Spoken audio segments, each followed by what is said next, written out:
नमस्कार साथियों।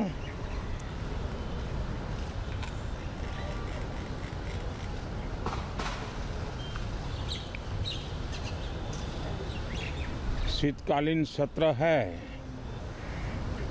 और माहौल भी शीत ही रहेगा।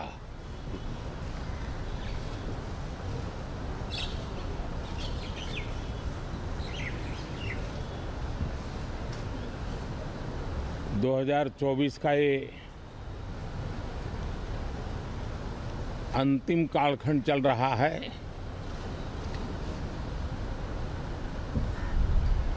देश पूरे उमंग और उत्साह के साथ 2025 के स्वागत की तैयारी में भी लगा हुआ है। साथियों, संसद का ये सत्र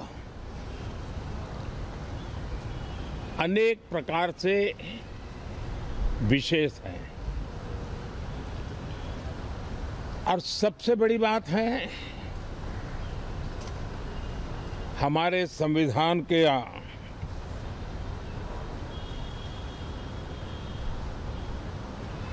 75 साल की यात्रा, 75वें साल में उसका प्रवेश,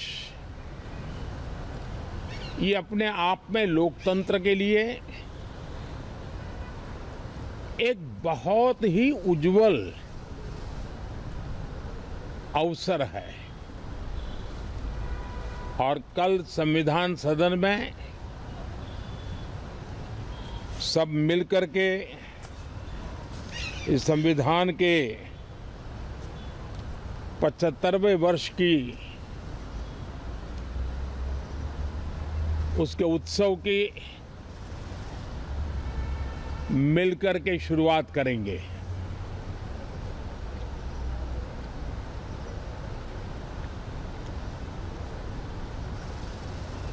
संविधान निर्माताओं ने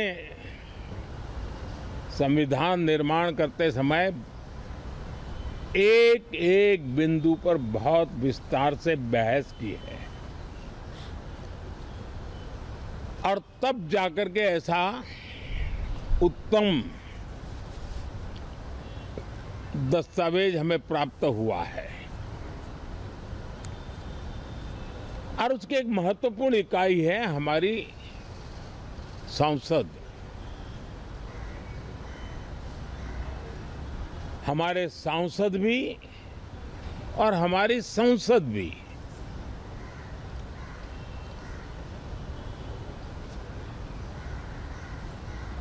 पार्लियामेंट में स्वस्थ चर्चा हो, ज्यादा से ज्यादा लोग चर्चा में अपना योगदान दें। दुर्भाग्य से कुछ लोगों ने अपने राजनीतिक स्वार्थ के लिए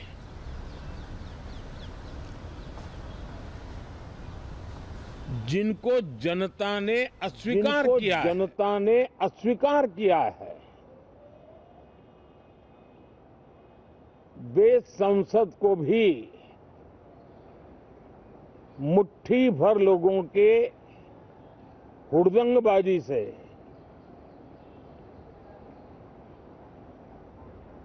कंट्रोल करने का लगातार प्रयास कर रहे हैं। उनका अपना मकसद तो संसद की गतिविधि को रोकने से ज्यादा सफल नहीं होता है और देश की जनता उनके सारे व्यवहारों को काउंट करती है और जब समय आता है तो सजा भी देती है। लेकिन सबसे ज्यादा पीड़ा की बात यह है कि जो नए सांसद होते हैं,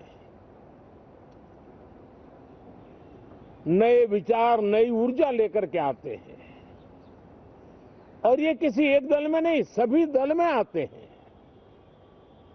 उनके अधिकारों को कुछ लोग दबोच देते हैं। सदन में बोलने का उनको अवसर तक नहीं मिलता है। लोकतांत्रिक परंपरा में हर पीढ़ी का काम है आने वाली पीढ़ियों को तैयार करे, लेकिन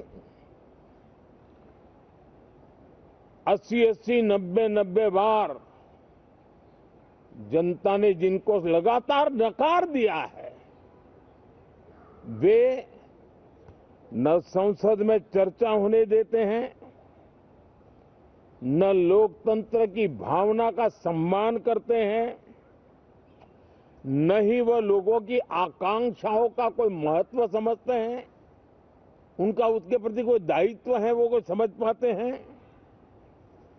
और उसका परिणाम है वो जनता की उम्मीदों पर कभी भी खरे नहीं उतरते हैं और परिणाम स्वरूप जनता को बार बार उनको रिजेक्ट करना पड़ रहा है।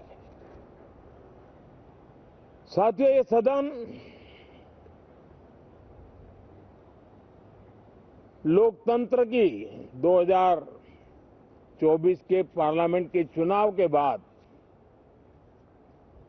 देश की जनता को अपने अपने राज्यों में कुछ स्थानों पर अपनी भावना, अपने विचार, अपनी अपेक्षाएं प्रकट करने का अवसर मिला है। उसमें भी 2024 के लोकसभा के चुनाव के नतीजों को और अधिक ताकत दी गई है राज्यों के द्वारा और अधिक बल प्रदान किया गया है और अधिक समर्थन का व्याप बढ़ा है। और लोकतंत्र की ये शर्त है कि हम जनता जनार्दन की भावनाओं का आदर करें, उनकी आशा अपेक्षाओं पर खरा उतरने के लिए दिन रात मेहनत करें। मैं बार बार खास करके विपक्ष के साथियों से आग्रह करता रहा हूं और कुछ विपक्ष बहुत जिम्मेदारी से व्यवहार करते भी हैं। उनकी भी इच्छा रहती है कि सदन में सुचारू रूप से काम हो, लेकिन लगातार जिनको जनता ने नकार दिया है, वे अपने साथियों की बात को भी दबोच देते थे, उनकी भावनाओं का भी अनादर करते हैं, लोकतंत्र की भावनाओं का अनादर करते हैं। मैं आशा करता हूं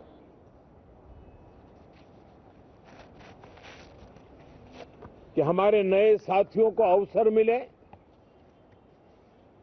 सभी दल में नए साथी हैं, उनके पास नए विचार है,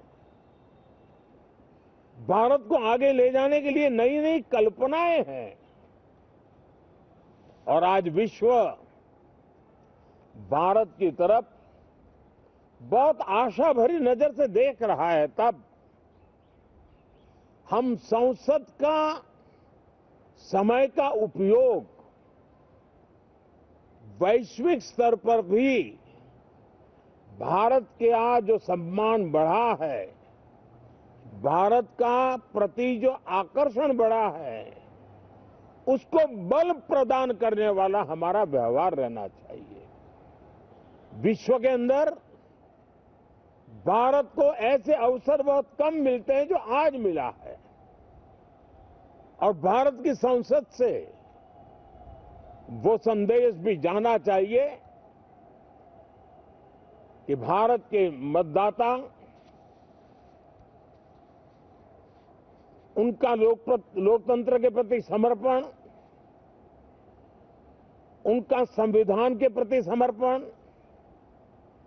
उनका संसदीय कार्य पद्धति पर विश्वास, संसद में बैठे हुए हम सबको जनता जनार्दन की इन भावनाओं पर खरा उतरना ही पड़ेगा।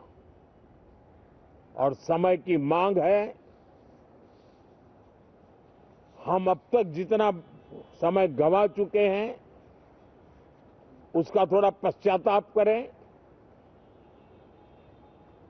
और उसका परिमार्जन करने का उपाय यही है कि हम बहुत ही तंदुरुस्त तरीके से हर विषय के अनेक पहलुओं को संसद भवन में हम उजागर करें। आने वाली पीढ़ियां भी पढ़ेगी उसको, उसमें से प्रेरणा लेगी।